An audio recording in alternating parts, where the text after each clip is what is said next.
konstanta itu isinya tidak boleh berubah-ubah gitu ya. Nih, kita harus kasih misalkan satu gitu. Const C sama dengan satu gitu ya. Nah, baru errornya itu hilang.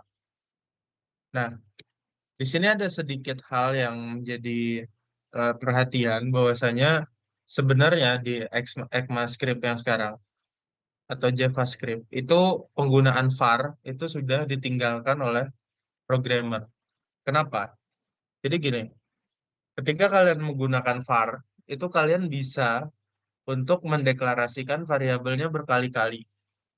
Misalkan var A gitu. Var A itu kan sudah ada ya di sini. Tapi kok aku bisa declare lagi? Nah, ini sih. Jadi aku bisa declare ini berkali-kali. Suka-suka aku.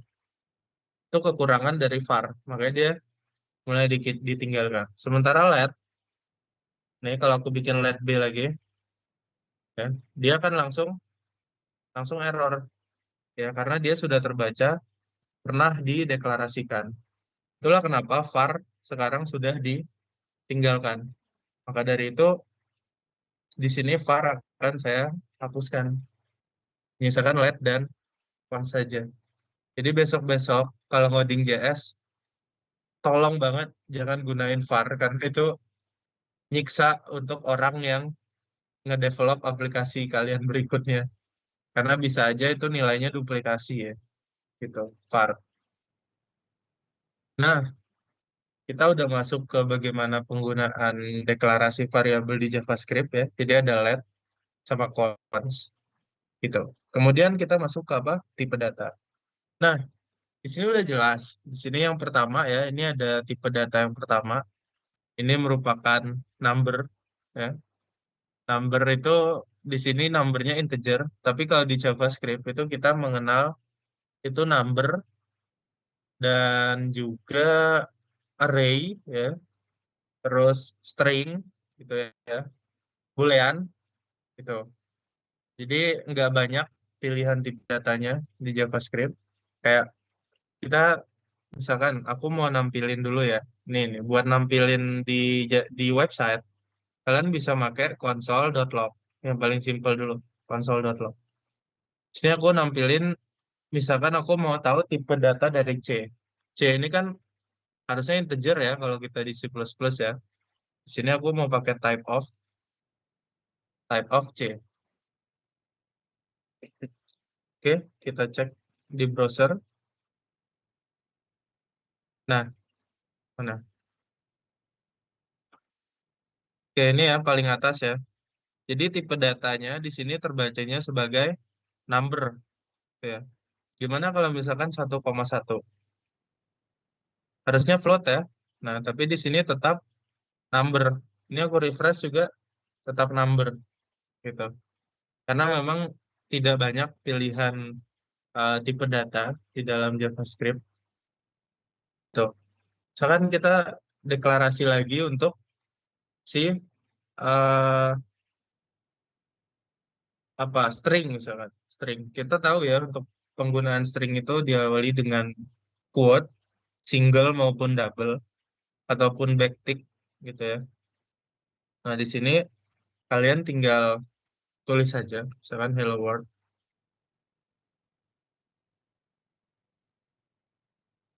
Sini tinggal di console.log.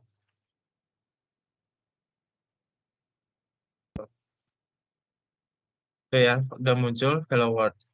Nah, kita mau tahu tipe data dari si hello world ini apa sih gitu. Type of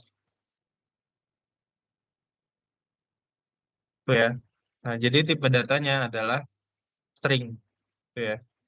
Yang pertama tadi number, yang kedua itu string. Jadi JavaScript itu tidak peduli ya. Mau itu kita pakai float, mau itu kita pakai integer, dia akan tetap membaca itu sebagai string gitu. Karena emang scripting ini agak unik ya gitu. Dan emang pembuatan JavaScript ini waktu itu tuh kebut-kebutan juga. Sehingga memang banyak kekurangan meskipun pengembangannya juga udah banyak gitu. Cuman ini udah jadi kebiasaan. Jadi untuk fitur ini nggak diubah.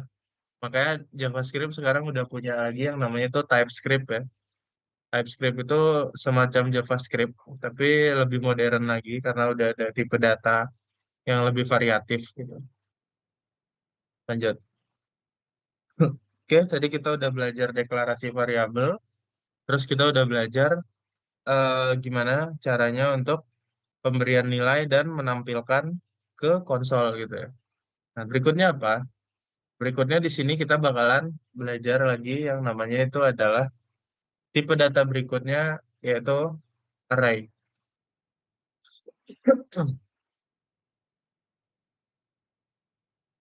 Nah, array ini sebenarnya tuh ya mungkin udah pada belajar di Pemdas. Jadi semacam kita memberikan ruang memori ya kepada uh, variabel gitu di dalam komputer kita gitu untuk dia itu mengisi data gitu. Nah, array ini kalau di JavaScript dia sedikit unik karena array di JavaScript tidak butuh untuk dideklarasikan panjang datanya. Sehingga dia secara automatically itu sudah dinamis ya, sudah dinamis. Kalian nggak butuh lagi untuk uh, apa bikin maksimal panjang ini, maksimal panjang itu tuh nggak butuh lagi di JavaScript. Anti ribet lah intinya. Tuh. Nah, caranya gimana? Caranya bisa begini. Karena ini kan kita mau ada sedikit belajar manipulasi array ya, sehingga saya akan menggunakan let. Karena kalau kalian menggunakan cons, itu hanya bisa dideklarasikan satu kali ya. Dan nilainya dia tetap kalau cons. Nih, let. Misalkan let R.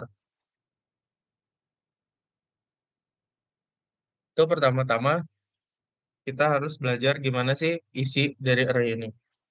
Nah, array kalau di JavaScript itu isinya bebas. Mau itu integer aja atau number aja.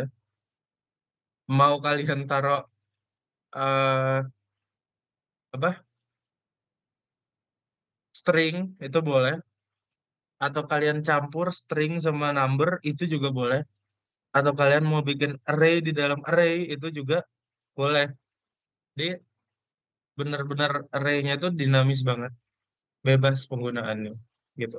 Jadi kayak sekarang aku taruh satu, terus 3,14 terus hello gitu ya. Terus di dalamnya lagi aku bikin array 3, 2, 1 gitu. Ini bisa. Dan ini bukan error. Ini akan tetap terbaca karena dia itu sudah dinamis. Nah, ini bahasa-bahasa seperti ini memang ciri khasnya dari scripting ya, kayak di Python juga itu seperti ini. Isinya tuh boleh bercampur-campur gitu ya. Nah, terus cara akses array-nya gimana? Nah, kalau cara akses itu sama aja ya sebenarnya kayak di C++. Akses isi array-nya itu ya tinggal R. Misalkan indeks ke satu itu ya 3,14 gitu. Udah sih gitu aja. Ini datanya 3,14 gitu. Kalau aksesnya sama aja, nggak ada beda. Nah, terus yang berikutnya itu manipulasi dari si array-nya. Gimana sih cara manipulasi di JavaScript? Manipulasi array. Nah, yang paling umum itu ada empat ya. Ada push, pop, ada shift, sama unshift. Bedanya apa? Ini. Kalau push pop itu dia menambahkan di belakang dan menghapus di belakang. Kalau shift unshift itu dia menambah di depan dan menghapus di depan gitu. Jadi ini beda ya. Kalau di sini aku misalkan bikin variabel baru R2 gitu ya. Itu aku mau isinya adalah array yang dia itu mempush data baru. Namanya itu misalkan Agus. Jadi Agus nih. Nah, Agus ini nantinya dia tuh akan bertambah di paling belakang sini setelah si ini ya. Setelah ini gitu. Jadi kalau kita menggunakan push, dia akan menambahkan data di paling belakang gitu. Kalau nggak percaya kita buktikan. R2, kita cek. Oke, oke, bentar. Itu R2 ya. R2 indeks terakhirnya 1, 2, 3, 4. Berarti yang baru ini 5 ya.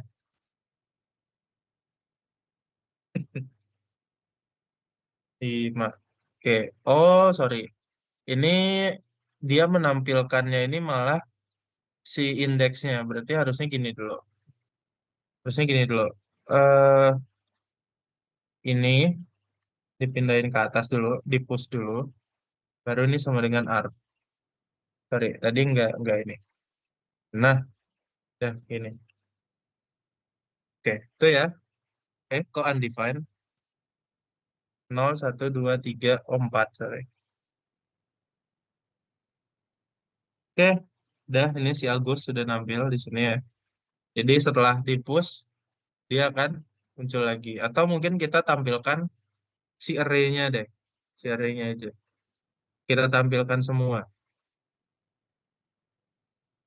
Nih ya. Jadi setelah di push, itu si Agus eksis di indeks ke-4 gitu ya. Dengan length 5. Oke, next. Untuk pop. Ini aku ngepop. Nah, kalau kalian ngepop, itu kalian nggak butuh data apapun. Pokoknya pop aja gitu. Karena dia cuman tugasnya itu menghapus. Nah, dia bakalan menghapus di paling belakang. Ini aku tampilin lagi setelah di pop, apa yang terjadi. Tuh, kelihatan nggak ini? Halo? Halo, halo?